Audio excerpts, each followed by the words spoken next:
बादलों के बीच से निकली वह विशालकाय परछाई परछाई नहीं, बल्कि एक आसुरी पक्षी था। यह इतना बड़ा पक्षी था कि सिर्फ उसके पंख ही उस लड़की के सामने वाले क्षेत्र को ढकने के लिए पर्याप्त थे।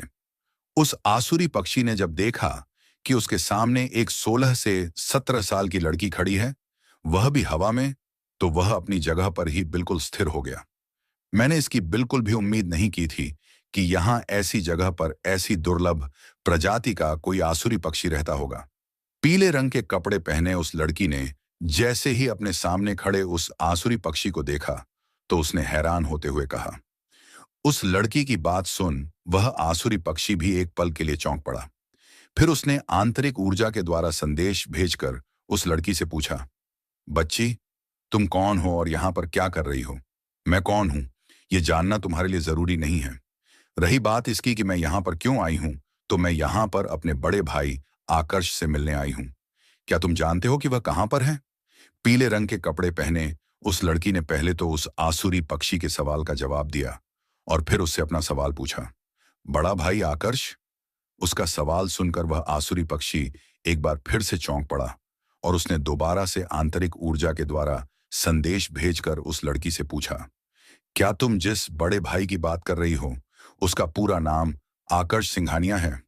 हाँ, वही मेरे बड़े भाई हैं। क्या तुम भी उन्हें जानते हो?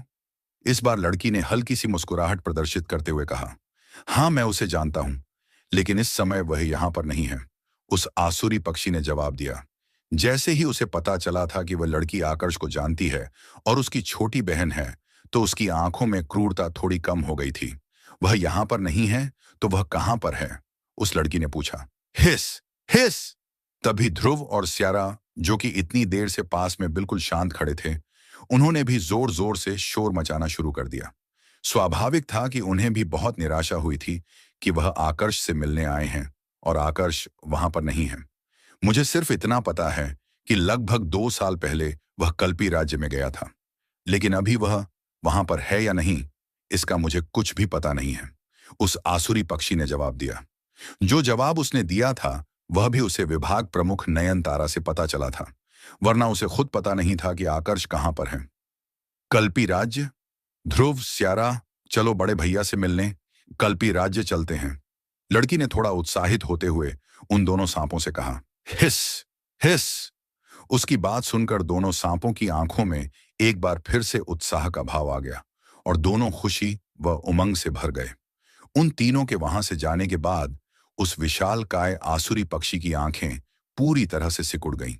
वह काफी देर तक उसी दिशा में देखता रहा जिस दिशा में वह पीले रंग के कपड़े पहनी लड़की और वह दोनों सांप गए थे। उसके मन में एक अजीब सी घबराहट भी फैल गई थी। एक लड़की जो केवल 16 से 17 साल की होगी, इतनी ताकतवर कैसे हो सकती थी? वह लड़की उसके सामने हवा में उड़ रही थी। इससे बड़ा ताकत का परिणाम और क्या हो सकता था? पहले मुझे लगा था कि सिर्फ आकर्ष ही भयानक प्रतिभा वाला है, लेकिन अब देखकर लग रहा है कि सिर्फ वही नहीं, बल्कि उसके आसपास के बाकी सभी लोग भी ऐसी ही भयानक प्रतिभा वाले हैं। उस आसुरी पक्षी ने आश्चर्य से भरी आवाज में अपने आप से कहा। इधर अंशतर देश के आंतरिक क्षेत्र में आकर्ष और सुवर्णा दोनों प्रवेश कर चुके थे। यह क्षेत्र इतना विशालकाय था कि इसके एक छोटे हिस्से को पार करने के लिए सुवर्णा को कई दिनों का समय लग रहा था। आंतरिक क्षेत्र में प्रवेश करने के बाद आकर्ष सुवर्णा के साथ लगातार 2 महीने तक आगे बढ़ता रहा, लेकिन इतने लंबे समय तक यात्रा करने के बाद भी उसे एक भी ऐसी जगह नहीं मिली थी जहां पर इंसान देखे जा सकते थे। उसके सामने था तो बस एक अनंत रेगिस्तान जो खत्म होने का नाम नहीं ले रहा था। ऐसा क्यों लग रहा है जैसे हम अंशतर देश के दक्षिणी रेगिस्तान में आ गए हैं? आकर्ष ने एक अनुमान लगाते हुए अपने आप से पूछा। अभी के लिए यह बस उसका एक अनुमान था, लेकिन अगर यह अनुमान सच में बदल जाता है तो यह बहुत बड़ा खतरा बन सकता था। दरअसल यह रेगिस्तान पूरे देश का सबसे बड़ा रेगिस्तान था जो पूरी तरह से खाली था। यहां पर इंसान तो छोड़ो, सामान्य जानवर, खूंखार जानवर और आसुरी जानवर तक का कोई नामो निशान नहीं था। बाकी सबकी उम्मीद तो छोड़ ही दो, यहां पर किसी भी प्रकार की कोई वनस्पति तक नहीं थी। यह पूरा वीरान था, पूरी तरह से एक अविकसित क्षेत्र। हालांकि यहां पर जीवन का नामो निशान नहीं था, लेकिन फिर भी एक चीज यहां पर ऐसी थी जिससे सभी लोग डरते थे। यहां तक कि अथर्व मंडल और अपूर्व मंडल के योद्धा तक उससे डर कर भाग खड़े होते थे। यह था इस वीरान से रेगिस्तान का रेत का तूफान। यह रेत का तूफान पूरी तरह से प्रकृति के द्वारा उत्पन्न होता था, जिसके पास हवा की इतनी भयंकर ताकत होती थी कि कोई भी योद्धा उसका सामना नहीं कर सकता था। किसी भी बड़े रेगिस्तान का सबसे बड़ा खतरा होता था रास्ता भटक जाना। समस्या यह नहीं थी कि दिशा पता कैसे करें। सबसे बड़ी समस्या यह होती थी कि आगे किस दिशा में बढ़ना है, क्योंकि रेत का तूफान किसे कहां पर लाकर पटके, इसके बारे में कुछ भी नहीं कहा जा सकता था। यदि तूफान ज्यादा शक्तिशाली हो तो यह एक अपूर्व मंडल के योद्धा तक को अपनी चपेट में लेकर खत्म कर सकता था, तो फिर अथर्व मंडल और मूल मंडल के योद्धा तो इसके सामने थे ही क्या। बस उम्मीद करता हूं कि मेरा यह अनुमान गलत साबित हो जाए और यह देश का दक्षिणी रेगिस्तान ना हो। आकर्ष में मन ही मन एक प्रार्थना की, सुवर्णा, अपनी पूरी रफ्तार से इसी दिशा में उड़ती रहो। मुझे पता नहीं है कि हम अभी कहां पर हैं, लेकिन हमें जल्द से जल्द इस रेगिस्तान को पार करना होगा। आकर्ष ने सुवर्णा से कहा। स्क्वीक स्क्वीक, सुवर्णा ने अपनी सामान्य आवाज से जवाब दिया और अपनी पूरी रफ्तार से आगे बढ़ने लगी। अगले 2 दिनों तक तो सब कुछ सही रहा। कोई भी विचित्र घटना नहीं घटी। पर तीसरे दिन जब आकर्ष ध्यान मुद्रा में बैठकर साधना कर रहा था, उसने अचानक से हवा में कुछ बदलाव महसूस किए। यह एक हवा का तेज झोंका था जो उसके शरीर से टकराकर उसे ऐसा महसूस करवा रहा था जैसे कोई धारदार हथियार उसे चीरने की कोशिश कर रहा हो। आकर्ष के पास हवा का बल था, इसलिए हवा को लेकर उसकी समझ बाकियों से थोड़ी आगे थी। यह किसी प्रकार का कोई संयोग तो नहीं हो सकता है ना? हवा की उस अजीब सी गति को महसूस कर आकर्ष ने अपनी आंखें खोली और अपने आप से पूछा। ठीक इसी समय पर उसे वही झोंका दोबारा से अपने शरीर पर महसूस हुआ। कुछ ही समय बाद आकर्ष का चेहरा पूरी तरह से गंभीर हो गया, क्योंकि वह सामने की तरफ बहुत दूर रेगिस्तान में उठते हुए रेत की एक बहुत बड़ी दीवार को देख पा रहा था। जैसे जैसे वह उनके करीब पहुंच रही थी, उसका आकार उतना ही बड़ा हो रहा था। उसकी किस्मत ने एक बार फिर से उसे धोखा दे दिया था, क्योंकि यह रेत का तूफान था जो बड़ी ही तेजी से उनकी तरफ बढ़ रहा था। जब तक वह अपने आप को इस स्थिति के लिए तैयार कर पाता, रेत के तूफान ने आधी दूरी तय कर ली थी। आसमान को तो इसने पूरी तरह से ढक लिया था और जहां जहां से यह गुजर रहा था, वहां की रेत को भी अपने साथ लेकर वहां की पूरी भौगोलिक स्थिति को बदल रहा था। रेत के बड़े बड़े टीले पलक झपकने से भी कम समय में गायब हो रहे थे और दूसरी जगह पर बन रहे थे। जल्दी वापस मुड़ो और भागना शुरू करो, आकर्ष ने सुवर्णा को सचेत करते हुए कहा। जैसे ही उसने अपने शब्द कहे, सुवर्णा ने तुरंत अपनी दिशा बदली और पूरी रफ्तार से विपरीत दिशा में भागने लगी। और तेज! तूफान बहुत जल्द हमें पकड़ने वाला है। एक बार अगर हम इसकी चपेट में आ गए तो फिर पता नहीं हमारा क्या होगा, आकर्ष ने जोर से चिल्लाते हुए कहा। आवाज सुनकर सुवर्णा ने और भी तेजी से उड़ना शुरू किया, लेकिन इसका ज्यादा कोई फायदा नहीं हुआ, क्योंकि हवाएं इतनी तेज हो चुकी थीं कि सुवर्णा के लिए सीधा उड़ना भी मुश्किल हो रहा था। फिर भी जैसे तैसे करके सुवर्णा आगे बढ़ रही थी। तूफान जैसे जैसे उनके करीब पहुंच रहा था, सुवर्णा पर लगने वाला हवा का दबाव उतना ही ज्यादा बढ़ रहा था। इन हवाओं में एक अजीब सी ही शक्ति थी जो सुवर्णा को अपनी तरफ खींच रही थी, बिल्कुल किसी चुंबक की तरह। फूटी हुई किस्मत तो होती है, लेकिन ऐसी? आकर्ष ने एक कड़वाहट भरी मुस्कुराहट के साथ अपने आप से कहा। 2-3 दिन पहले जब उसने प्रार्थना की थी तो उसे लगा था कि सब कुछ ठीक रहेगा, लेकिन किस्मत ने एक बार फिर से उसे एक ऐसे मोड़ पर लाकर खड़ा कर दिया था जहां से जीवन और मृत्यु दोनों के रास्ते अलग हो रहे थे। उसकी पूरी प्रार्थना उल्टी पड़ गई थी। जो नहीं होना चाहिए था वह हो गया था और जो होना चाहिए था वह नहीं हुआ था। सुवर्णा अपनी पूरी क्षमता से आगे की तरफ उड़ रही थी, लेकिन इसके बावजूद उसके और तूफान के बीच की दूरी बढ़ने का नाम नहीं ले रही थी। उस रेत के तूफान की रफ्तार एक अथर्व मंडल के चौथे स्तर के योद्धा की रफ्तार के बराबर थी। भले ही अपूर्व मंडल के योद्धाओं के लिए यह ज्यादा खतरनाक नहीं थी, लेकिन आकर्ष और सुवर्णा जैसे योद्धाओं के लिए यह किसी मृत्यु से कम नहीं थी। रेत का तूफान खुद इस समय एक भयंकर राक्षस की तरह बन गया था जो अपने रास्ते में आने वाली प्रत्येक वस्तु को निगल रहा था। सीधी दिशा में मत भागो, बाईं ओर भागो, इससे तुम पर दबाव कम पड़ेगा और तुम थोड़ी तेज रफ्तार से भाग पाओगी। आकर्ष ने हवा की दिशा और उसकी ताकत का अनुमान लगाते हुए सुवर्णा से कहा। उसके बताए अनुसार सुवर्णा अब बाईं दिशा की ओर भागने लगी। हालांकि इससे सुवर्णा की रफ्तार थोड़ी तेज हो गई थी, लेकिन अभी भी यह उस रेत के तूफान से पीछा छुड़वाने के लिए पर्याप्त नहीं थी। लाख कोशिश करने के बाद भी सुवर्णा वहां से भाग नहीं पाई और कुछ ही देर में तूफान ने उन्हें घेरना शुरू कर दिया। आकर्ष, थोड़ा संभल कर।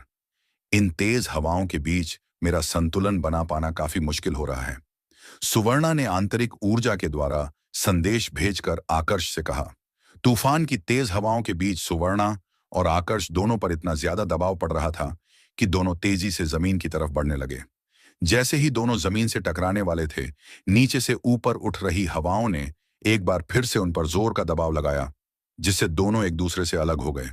दोनों गोल घूमते हुए आसमान की तरफ उड़ रहे थे।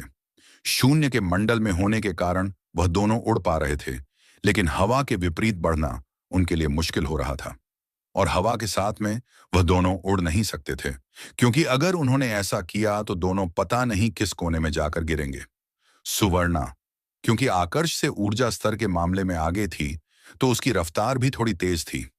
उसने तो किसी तरह से अपने आप को थोड़ा बहुत संभाल लिया था, लेकिन आकर्ष के लिए अपने आप को संभालना काफी मुश्किल हो गया था।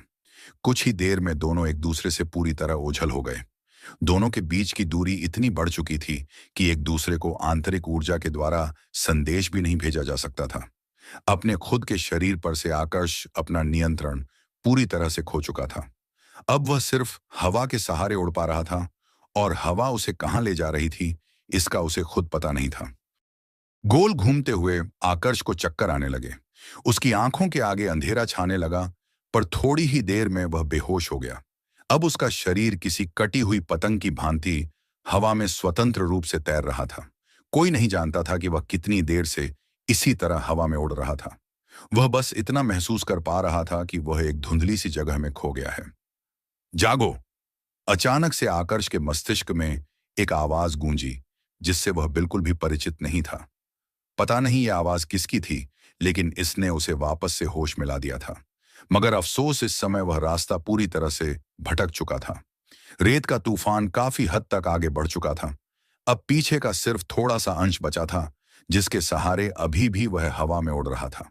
कुछ देर तक तो उसने इधर उधर देखा और यह पता लगाने की कोशिश की कि अब वह कहां पर है, लेकिन दूर दूर तक रेत के टीलों के अलावा उसे कुछ भी नजर नहीं आ रहा था। सुवर्णा, तुम कहां हो? आकर्ष जोर से चिल्लाया, लेकिन जवाब में उसे कुछ भी सुनने को नहीं मिला। उसने और भी कई बार सुवर्णा को पुकारा, लेकिन हर बार एक अथाह शांति के अलावा उसे कुछ भी जवाब नहीं मिला था। बस हवा की तेज आवाज उसके कानों में गूंज रही थी। अब तक तो उसे भी समझ में आ चुका था कि दोनों एक दूसरे से पूरी तरह अलग हो चुके हैं। उम्मीद करता हूं कि सुवर्णा सही सलामत होगी, आकर्ष ने मन ही मन अपने आप से कहा। तूफान आगे गुजर चुका था, लेकिन तेज हवाएं अभी भी चल रही थीं। इसलिए आकर्ष ने हवा में उड़ना सही नहीं समझा और पैदल ही विपरीत दिशा में आगे बढ़ने लगा। समय धीरे धीरे करके बीत रहा था। आकर्ष को इस समय इस बात का बिल्कुल भी ज्ञान नहीं था कि वह कितनी देर से पैदल चल रहा था। वह बस आगे बढ़े जा रहा था। थोड़ी देर तक इसी तरह चलने के बाद उसने अपनी आंतरिक ऊर्जा का इस्तेमाल किया और हवा में उड़ने लगा। हवा का दबाव अब कम हो चुका था, इसलिए वह हवा में उड़ पा रहा था, लेकिन उसकी रफ्तार हमेशा की भांति तेज नहीं थी। मेरी तुलना में सुवर्णा ज्यादा शक्तिशाली है, तो निश्चित रूप से वह इस तूफान से तो बच गई होगी, लेकिन अब समस्या यह है कि मैं उसे ढूंढूं कैसे। ऐसा कोई साधन या संपर्क करने का तरीका भी नहीं है जिससे मैं उसका पता लगा सकता हूं। उम्मीद तो बस इतनी ही की जा सकती है कि सुवर्णा खुद मुझे सामने से ढूंढे। एक आसुरी जानवर होने के कारण उसके लिए मुझे ढूंढना ज्यादा मुश्किल नहीं होगा। हवा में उड़ रही रेत से अपनी आंखों को बचाते हुए आकर्ष ने अपने आप से कहा। जब उसने इस बारे में सोचा तो उसका मन अपने आप थोड़ा शांत हो गया। अब वह पहले की तरह बेताब और चिंतित नहीं था। चिंता से मुक्त होने के बाद उसने सबसे पहले रेत के उस तूफान का निरीक्षण करना शुरू किया। वह तेज हवाएं उसे हवा में स्वतंत्र रूप से उड़ा रही थीं। यह हवा के प्रचंड शक्ति का प्रत्यक्ष प्रमाण था। आज उसे हवा को गहराई से जानने का एक दूसरा मौका मिला था। जो हवा जीवन का सार थी, वही हवा जीवन लेने के लिए भी पर्याप्त थी। हवा उस अदृश्य दुश्मन की तरह थी जो हर समय शांत रहती थी, लेकिन जब गुस्सा आ जाता था तो उग्र रूप भी ले लेती थी। तेज हवा। आकर्ष ने अपनी आंखें बंद की और हवा के उस रूप को महसूस करने लगा। हवा का वह प्रचंड रूप जो उसे उड़ाकर यहां लेकर आ गया था। हवा का वह प्रचंड रूप जो उसके शरीर पर एक समय पर दबाव लगा रहा था। हवा का वह प्रचंड रूप जो उसके जैसे शून्य के मंडल के योद्धा को बेहोश करने की क्षमता रखता था। इसके बारे में वह जितना ज्यादा सोच रहा था, हवा के बल को लेकर उसकी समझ उतनी ही ज्यादा गहरी हो रही थी। हवा अगर उग्र रूप ले ले तो शायद अपूर्व मंडल और न्यास मंडल के योद्धा भी इसका सामना नहीं कर सकते थे। इसके पास सभी को उठाने की क्षमता थी तो सभी को कुचलने की क्षमता भी थी। Wing, wing, wing. धीरे धीरे करके उसके शरीर से एक उग्र ऊर्जा निकलने लगी। यह उसके हवा की ऊर्जा ही थी, लेकिन आज थोड़ी अलग लग रही थी। इस ऊर्जा ने बहुत जल्द आकर्ष को चारों तरफ से घेर लिया और आकर्ष एक अलग ही आयाम में पहुंच गया। यहां पर कुछ भी नहीं था सिवाय तेज हवा के। उसने अपना एक कदम आगे बढ़ाया तो हवा में एक दाब उत्पन्न हुआ और वहां पर एक अदृश्य मगर ठोस वस्तु प्रकट हो गई जो उसे हवा में उठाकर रख पा रही थी।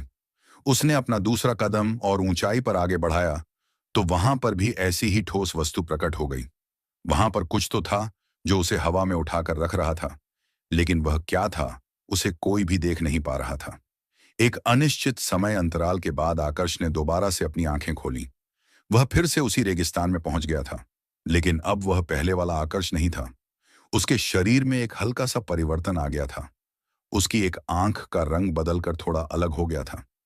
अपनी उस आंख को स्थिर करते हुए उसने अपने हाथ को हवा में लहराया।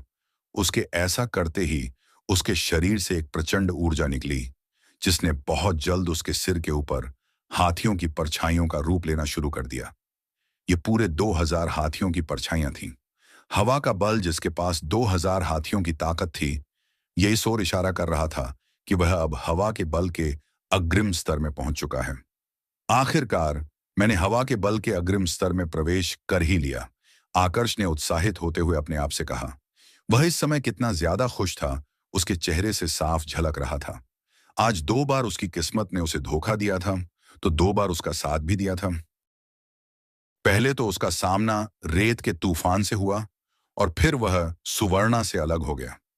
ये दोनों ही घटनाएं दुर्भाग्यपूर्ण थीं, लेकिन फिर किस्मत ने उसका साथ दिया और उस तूफान से उसे बचा लिया। सिर्फ इतना ही नहीं, साथ में उसे हवा की गहरी समझ भी दी, जिसके कारण वह हवा के बल के अग्रिम स्तर में प्रवेश कर पाया। हवा के बल के अग्रिम स्तर में पहुंचने के बाद उसकी पूरी ताकत में एक और स्तर की वृद्धि हो गई थी। उसे 1500 अतिरिक्त हाथियों की ताकत प्राप्त हो चुकी थी। इतनी ताकत मूल मंडल के एक स्तर के अंतर को भरने के लिए पर्याप्त थी। कुछ देर तक इस बात की खुशी मनाने के बाद उसे एक बार फिर से सुवर्णा की याद आई तो उसने दोबारा से आसमान में उड़ना शुरू किया और सुवर्णा को खोजने लगा। और आगे जाने के लिए सुनते रहिए रिबॉर्न एम्परर सिर्फ और हॉट कहानियां यूट्यूब चैनल पर। तरुणा, गुजराल परिवार और तंजौर शहर। वायांश गति। अपनी गम्य श्रेणी की युद्ध कला का इस्तेमाल करके आकर्ष आसमान में तेजी से उड़ने लगा और आसपास के पूरे वातावरण का निरीक्षण करने लगा। अपनी तरफ से उसने सुवर्णा को ढूंढने की पूरी कोशिश की, लेकिन दूर दूर तक उसे सुवर्णा का कोई भी नामो निशान नहीं मिला। क्या ऐसा हो सकता है कि तूफान की वजह से वह अलग क्षेत्र में चली गई हो? एक अनुमान लगाते हुए उसने अपने आप से पूछा। हालांकि इस बात को लेकर वह पूरी तरह से निश्चित था कि तूफान में सुवर्णा को कोई भी नुकसान नहीं पहुंचा होगा, लेकिन इसका मतलब यह नहीं था कि सुवर्णा सुरक्षित ही हो। क्या पता तूफान से बचने के बाद वह किसी दूसरी मुसीबत में फंस गई हो। वैसे तो इस वीरान रेगिस्तान में किसी के भी आने की संभावना नहीं थी, लेकिन पूरी निश्चितता के साथ भी नहीं कहा जा सकता था कि कोई इस रेगिस्तान में आए ही ना। वह अभी खुद कहां पर है इसका कोई भी अंदाजा नहीं था। उसकी आंखों के सामने केवल एक विशाल रेगिस्तान था जिसकी सीमा सामने क्षितिज से जाकर मिल रही थी। उसे यह भी नहीं पता था कि रेत का तूफान उसे किस दिशा से उड़ाकर लाया था, और न ही उसे यह पता था कि यहां से रेगिस्तान पार करने के लिए उसे कितना चलना होगा। इसलिए उसने हवा में उड़ान भरी और सामने की दिशा में सीधा उड़ने लगा। अगर सुवर्णा रास्ते में उसे मिल जाती है तो अच्छी बात है, और अगर नहीं मिलती है तो वह सबसे पहले इस रेगिस्तान से बाहर निकलेगा ताकि फिर पूरी योजना बनाकर वापस से रेगिस्तान में प्रवेश कर सके और सुवर्णा को ढूंढ सके। अपने अग्रिम स्तर के हवा के बल और अर्ध स्तर के बिजली के बल के साथ उसकी रफ्तार कई गुना तक बढ़ गई थी। लगभग 1 घंटे तक सीधे हवा में उड़ने के बाद अचानक से उसे कुछ लोग दिखाई दिए। जब वह उनके करीब पहुंचा तो उसने पाया कि वहां पर कुल 3 लोग थे। एक युवा लड़की थी जिसकी उम्र 20 साल के लगभग थी और 2 मध्य अवस्था के आदमी थे। लड़की ने जिस तरह के कपड़े पहने हुए थे उससे स्पष्ट था कि वह किसी बहुत ही शक्तिशाली और अमीर परिवार से संबंध रखती है। रही बात उसके साथ मौजूद उन दोनों मध्य अवस्था के आदमियों की, तो उन्होंने साधारण कपड़े ही पहन रखे थे, लेकिन जिस प्रकार का उनका चाल चलन था उसके साथ इतना स्पष्ट हो गया था कि वह दोनों उस लड़की के अंगरक्षक थे। तीनों की स्थिति काफी दयनीय थी। शायद से आकर्ष की तरह वह तीनों भी तूफान की चपेट में आ गए थे। देखकर तो लगता है कि तूफान की वजह से यह लोग भी अपना रास्ता भटक चुके हैं। आकर्ष ने तीनों को देख एक अनुमान लगाया। क्या तुम दोनों मुझे धोखा दे रहे हो? आकर्ष कुछ सोच ही रहा था कि तभी उसने उस लड़की की आवाज सुनी। जैसे ही उसने उन दो तीनों की तरफ दोबारा से देखा तो पाया कि वह दोनों अंगरक्षक, जो इतनी देर से बिल्कुल शांत थे, अचानक से अब उस लड़की को मारने पर उतारू हो गए थे। तुम दोनों पागल हो गए हो क्या? लड़की ने गुस्से में चिल्लाते हुए कहा। हम पागल नहीं हुए हैं, बल्कि पागल तो तुम हो गई हो। दूसरों की ताकत पर तुमने सोच भी कैसे लिया कि तुम ज्यादा समय तक जिंदा रह सकती हो? तुम्हारा पिता तो हमें इंसान समझता नहीं है और तुमने भी कभी हमारे साथ इंसानों की तरह व्यवहार नहीं किया। जब तुम लोगों ने हमेशा हमारे साथ दुर्व्यवहार किया है तो फिर हमसे दया की उम्मीद क्यों रख रही हो? बिल्कुल, यह तो अच्छा हुआ जो आज तूफान आ गया और उसने हमारी इच्छाओं को भी पूरा कर दिया। अब अगर हम तुम्हें जान से भी मार डालते हैं तो भी हम पर उंगली उठाने वाला कोई नहीं होगा। वापस शहर पहुंचकर हम बता देंगे कि तूफान में तुम हमसे अलग हो गई थी। दोनों अंगरक्षकों ने राक्षसी हंसी हंसते हुए कहा। तुम दोनों ऐसा मत करो। तुम्हें जो भी चाहिए मैं तुम्हें दिलवा सकती हूं। अगर तुम मुझे यहां से जाने दो तो मैं अपने पिता और भाई से कहकर तुम दोनों को इनाम दिलवाऊंगी। लड़की ने घबराते हुए कहा। मुझे नहीं लगता इसकी कोई जरूरत है। तुम्हारी जादुई अंगूठी में जो धन है हमारे लिए वही पर्याप्त होगा। तुम्हें यहां पर खत्म करने के बाद हम तुम्हारे शरीर को भी नष्ट कर देंगे, जिससे किसी को भी पता नहीं चलेगा कि तुम कहां पर मरी थी। पहले अंगरक्षक ने कहा। मेरी जादुई अंगूठी में इस समय बहुत कम धन है। अगर तुम दोनों मुझे जिंदा छोड़ दो तो मैं अपने पिता से कहकर तुम्हें बहुत ज्यादा मात्रा में धन दिलवा सकती हूँ। लड़की ने एक बार फिर से कोशिश की। क्या तुम हमें 3 साल के बच्चे समझ रही हो? अगर हमने तुम्हें जिंदा जाने दिया या फिर तुम्हारे साथ इनाम लेने चले भी गए तो भी हमें पूरा विश्वास है कि वहां पहुंचकर तुम अपने पिता से कहकर हमें मरवा दोगी। बिल्कुल, हम लालची जरूर हैं, लेकिन इतने मूर्ख भी नहीं हैं कि बिना सोचे समझे कोई भी कदम उठा दें। दोनों अंगरक्षक लड़की की बात पर विश्वास करने के लिए तैयार नहीं थे। दोनों ने अब अपने जादुई हथियार प्रकट किए और धीरे धीरे उस लड़की की तरफ बढ़ने लगे। जादुई हथियार प्रकट होते ही दोनों के सिर के ऊपर हाथियों की परछाइयां भी प्रकट होने लगीं। अपनी आध्यात्मिक शक्ति के साथ आकर्ष उन दोनों के ऊर्जा स्तर को महसूस कर पा रहा था। वह दोनों ही अंगरक्षक मूल मंडल के 9वें स्तर के योद्धा थे। रही बात उस लड़की की, तो वह ब्रह्म मंडल के 7वें स्तर की योद्धा थी। यानी कि अपनी पूरी ताकत के साथ भी वह उन दोनों के सामने एक मच्छर से ज्यादा कुछ नहीं थी। Swish swish! दोनों अंगरक्षकों ने एक साथ अपनी तलवारें चलाईं। दोनों का निशाना उस लड़की की गर्दन थी। जान खतरे में देख लड़की का पूरा चेहरा सफेद पड़ गया। वह इतनी ज्यादा डर चुकी थी कि अपने आप को बचाने के लिए उन दोनों का विरोध भी नहीं कर पाई। स्विश! जैसे ही तलवार उसकी गर्दन को स्पर्श करने वाली थी, अचानक से एक तीसरी तलवार हवा को चीरते हुए तेजी से आगे बढ़ी और उन दोनों अंगरक्षकों की तलवारों को बीच से काट दिया। बैंग! ठीक इसी क्षण पर एक जोरदार धमाका हुआ। इसके प्रभाव में दोनों अंगरक्षक उड़ते हुए दूर जा गिरे। दोनों गंभीर रूप से घायल हो चुके थे और खून की उल्टियां कर रहे थे। जख्मी होने के बावजूद उनके चेहरे पर गुस्सा साफ नजर आ रहा था, लेकिन आंखों में एक डर का भाव भी था। दोनों ने जब अपना सिर उठाकर सामने की तरफ देखा तो पाया कि जिस लड़की को वह खत्म करना चाह रहे थे उसके ठीक सामने इस समय एक इंसान खड़ा है जिसने पूरे काले रंग के कपड़े पहने हैं। उसने एक अजीब सा चौगा पहना था जिसने उस इंसान के चेहरे को भी पूरी तरह से ढका हुआ था। सिर्फ उस इंसान की आंखें उन दोनों को दिखाई दे रही थीं जो इस समय नीली रोशनी में चमक रही थीं। कौन हो तुम और हमारे मामले में हस्तक्षेप क्यों कर रहे हो? पहले अंगरक्षक ने एक गंभीर स्वर में पूछा। चुपचाप भाग जाओ यहां से, अन्यथा मारे जाओगे। उस इंसान ने बड़े ही शांत स्वर में जवाब दिया। यह इंसान कोई और नहीं बल्कि आकर्ष ही था, जिसने अपनी पहचान छुपाने के लिए दोबारा से यह अवतार लिया था। जिस लड़की को उसने बचाया था वह उसकी पहचान से बिल्कुल अपरिचित था। उसने सिर्फ उस लड़की को इसलिए बचाया था क्योंकि दोनों अंगरक्षकों पर उसे गुस्सा आ गया था। दोनों अंगरक्षकों ने अपनी मालकिन के साथ गद्दारी की थी और यह आकर्ष को बिल्कुल भी पसंद नहीं था। इसके अलावा इस लड़की को बचाने का एक दूसरा कारण भी था। दरअसल इस लड़की के शब्दों ने इतना तो स्पष्ट कर दिया था कि उसे इस रेगिस्तान के बारे में अच्छे से जानकारी है और शायद वह यहां से बाहर जाने का रास्ता भी जानती है। इसीलिए आकर्ष ने बीच में हस्तक्षेप किया था। अगर कोई और होता तो आकर्ष इतनी आसानी से विश्वास नहीं करता, लेकिन अगर एक ब्रह्ममंडल की योद्धा बिना ज्यादा सुरक्षा के इस प्रकार के वीरान रेगिस्तान में आ रही है, तो इसकी सिर्फ एक ही वजह हो सकती थी कि उसे इस रेगिस्तान की जानकारी है। और अगर हम जाने से मना कर दें तो? दूसरे अंगरक्षक ने गुस्से से भरी आवाज में कहा। स्विश! जैसे ही उसने अपनी बात खत्म की, एक तलवार चमकते हुए तेजी से उसकी तरफ बढ़ी और उसके उल्टे हाथ को बीच से काट दिया। दर्द के मारे उस दूसरे अंगरक्षक की चीख निकल पड़ी। इस घटना ने पहले अंगरक्षक को भी डरा दिया था। वह इतना ज्यादा डर चुका था कि उसने इस बार कोई भी कदम नहीं उठाया।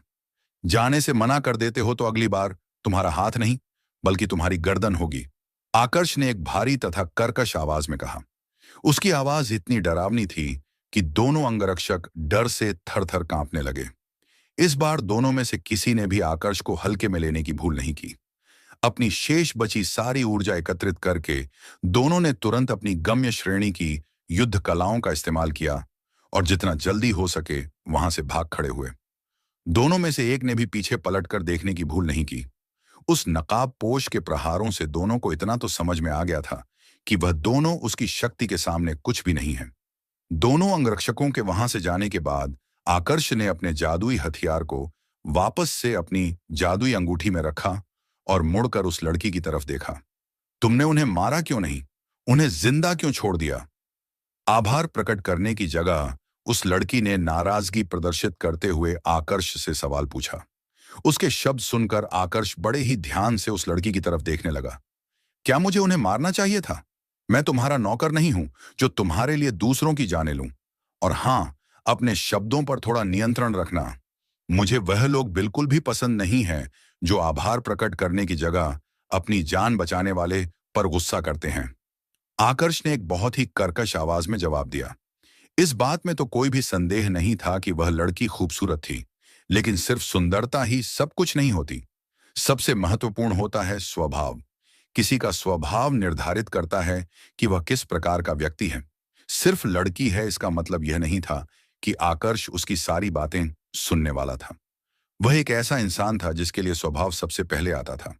वह सम्मान भी उसे ही देता था जो उसके हिसाब से उस सम्मान के लायक होता था। लड़की नाराज थी लेकिन मूर्ख नहीं थी। आकर्ष के शब्दों से उसे इतना तो समझ में आ गया था कि वह किस विषय पर बात कर रहा है। धन्यवाद। शायद अपने गुस्से में मैं भूल गई थी कि आपने मेरी जान बचाई है। उस लड़की ने एक गहरी सांस ली और अपने चेहरे पर एक मुस्कुराहट प्रदर्शित करते हुए कहा, लेकिन उसकी आंखों में एक छुपा हुआ गुस्सा था जिस पर आकर्ष का ध्यान सबसे पहले गया था। शायद इसी वजह से वह दोनों अंगरक्षक इसे मारना चाहते थे। इस प्रकार के इंसान के साथ तो ऐसा ही होना चाहिए। अगर मुझे रास्ता नहीं जानना होता तो मैं इसे यही मरने छोड़ देता। आकर्ष ने मन ही मन में अपने आप से कहा। लड़की के स्वभाव ने उसके मन में उसके प्रति नफरत का बीज बो दिया था। अब चाहे कुछ भी क्यों ना हो जाए, यह नफरत इतनी आसानी से तो खत्म नहीं होने वाली थी। अगर आपको कोई आपत्ति ना हो तो क्या आप मुझे इस दक्षिणी रेगिस्तान से बाहर ले जा सकते हैं?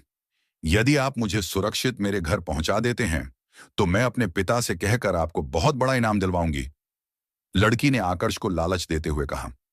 दरअसल वह लालच इसलिए दे रही थी क्योंकि उसे डर था कि अगर आकर्ष यहां से चला गया तो उसके दोनों अंगरक्षक वापस लौट आएंगे और फिर शायद उसका जिंदा बचना मुश्किल होगा। ठीक है, आकर्ष ने एक धीमी आवाज में जवाब दिया। उसने उस लड़की की बात सिर्फ इसलिए मानी थी क्योंकि उसे खुद भी इस रेगिस्तान से बाहर निकलना था। रही बात पुरस्कार की तो उसे उसकी कोई जरूरत नहीं थी। जब लड़की ने देखा कि आकर्ष ने बिना किसी संकोच के उसकी बात मान ली है, तो उसकी आंखों में एक ठंडी चमक आ गई, जैसे उसकी चाल सफल हो गई हो। आकर्ष अब किसी अंगरक्षक की तरह उस लड़की के पीछे पीछे चलने लगा। काफी देर तक उसके साथ चलने के बाद आकर्ष को उस लड़की और उसकी पहचान के बारे में पता चला। यह लड़की इस दक्षिणी रेगिस्तान के ठीक बाहर स्थित एक शहर से संबंध रखती थी। उसका परिवार उस शहर का काफी धनी परिवार था। कुछ दिनों पहले वह अपने बड़े भाई के साथ इस रेगिस्तान से होकर वापस अपने घर लौट रही थी, लेकिन तभी बीच में तूफान आ गया, जिस वजह से वह लड़की अपने बड़े भाई से अलग हो गई। रास्ते में उस लड़की ने कई बार आकर्ष से वार्तालाप करने की कोशिश की थी, लेकिन हर बार आकर्ष ने बस एक दो शब्दों में ही बात खत्म कर दी थी। वह लड़की आकर्ष में कोई रुचि नहीं ले रही थी, बस वह वार्तालाप करके आकर्ष की पहचान का पता लगाना चाह रही थी। तुम्हें उन दोनों को खत्म कर देना चाहिए था। वह दोनों अंगरक्षक सालों से मेरे परिवार में रह रहे थे। आज उन्होंने मुझे मारने की कोशिश की।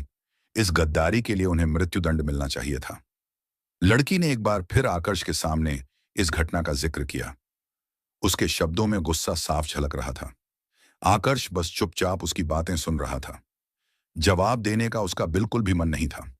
5 दिन के बाद उस लड़की की मदद से आकर्ष ने आखिरकार उस विशालकाय रेगिस्तान को पार करने में सफलता हासिल कर ली। अगर तुम्हें कोई आपत्ति ना हो तो तुम मेरे साथ चलकर कुछ समय तक हमारे महल में भी रह सकते हो। हमारा महल यहां से ज्यादा दूर नहीं है। लड़की ने आकर्ष की ओर देखा तथा उसे प्रस्ताव दिया। आकर्ष ने एक पल के लिए तो सोचा और फिर सहमति में अपना सिर हिला दिया।